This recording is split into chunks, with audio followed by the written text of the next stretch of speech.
Ci sono luoghi che sembrano aspettare il ritorno di una persona e quando quella persona arriva davvero l'atmosfera cambia. È quello che è accaduto nei giorni dell'Outdoor Film Festival di San Valentino Torio, dove Jayaman è tornato a incontrare il pubblico italiano in uno dei momenti più osservati dell'estate. Ciao a tutti ragazzi e ragazze, io sono Newspage, il vostro reporter di fiducia e oggi sono qui per parlarvi di Jayaman. Ma prima di tutto vi ricordo di iscrivervi al canale e di lasciare un bel like per favore.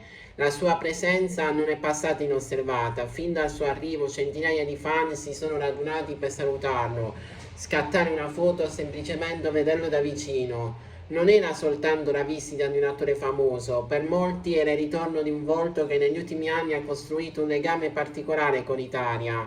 Dopo gli impegni del festival, Jayaman ha scelto una serata molto diversa dai riflettori e dai parchi, niente grande evento mondano, niente festa esclusiva. L'attore ha trascorso alcune ore al ristorante Casa Rispoli, in un clima descritto come informale e rilassato. Secondo quanto riportato, ha cenato con tranquillità, si è mostrato disponibile con il personale e con i fan presenti, concedendo sorrisi, foto, ricordi e qualche momento di conversazione. Un gesto semplice ma sufficiente per lasciare un'impressione forte in cui ha vissuto quella serata. Perché una semplice cena finisce sulle cronache dello spettacolo? La risposta sta nel tipo di rapporto che Jayaman ha costruito con il pubblico italiano. Negli ultimi anni la sua immagine non è stata legata soltanto alle serie televisive di successo, ma anche alla disponibilità mostrata durante incontri pubblici, eventi e iniziative benefiche. Molti fan raccontano di aver trovato in lui un personaggio capace di mantenere in contatto diretto nonostante la fama internazionale. Ecco perché la visita a Casa Rispoli è stata interpretata come qualcosa di più di una tappa gastronomica. È sembrata la conferma di un legame che continua a resistere nel tempo. Per capire il significato di questa visita bisogna fare un passo indietro. Prima di diventare una star internazionale, Jayaman aveva intrapreso una strada completamente diversa. Laureata in giurisprudenza, aveva iniziato a lavorare nel settore legale. Prima di scegliere la recitazione, la svolta arriva con le serie turche che conquistano il pubblico internazionale, in particolare Daydreamer e Dolunay. In pochi anni il suo volto diventa familiare in Italia, le fiction turche ottengono ascolti importanti e Jayaman si trasforma in uno degli attori stranieri più popolari del paese. Il successo lo porta a lavorare direttamente in produzioni internazionali, consolidando ulteriormente il rapporto con il pubblico. Spesso quando si parla di celebrità si cercano retroscena, misteri o rivelazioni clamorose, ma nel caso di Jayaman il dettaglio più interessante è forse un altro. Il vero segreto sembra essere la normalità. In un periodo in cui il movimento di un personaggio famoso viene trasformato in un titolo sensazionale, vedere un attore internazionale sedersi a cena, parlare con il personale di un ristorante e concedersi qualche ora di tranquillità diventa quasi sorprendente. È una scena semplice ed è proprio per questo che colpisce. Dopo la serata a Cava dei Tirreni, Jayaman ha proseguito il soggiorno in costiera amalfitana. Attualmente alloggia presso l'Hotel Botanico San Lazzaro, boutique hotel a 5 stelle affacciato sul mare.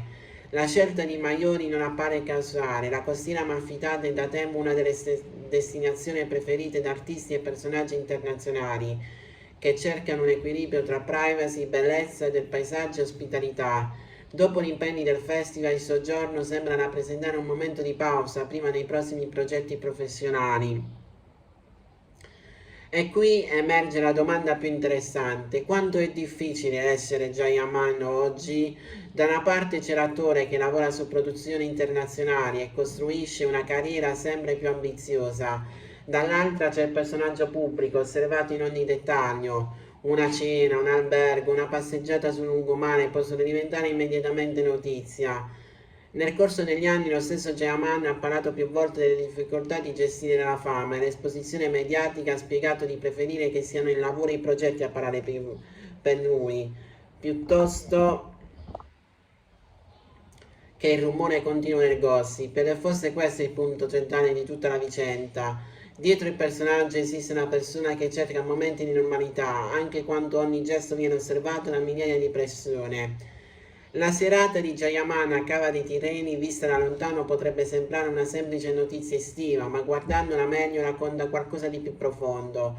racconta il bisogno di rallentare dopo il successo, racconta il valore di un sorriso concetto senza fretta, di una foto ricordo, di una cena lontana da grandi palchi, racconta il rapporto speciale che può nascere tra un artista e un pubblico, quando la fama non cancella completamente la spontaneità.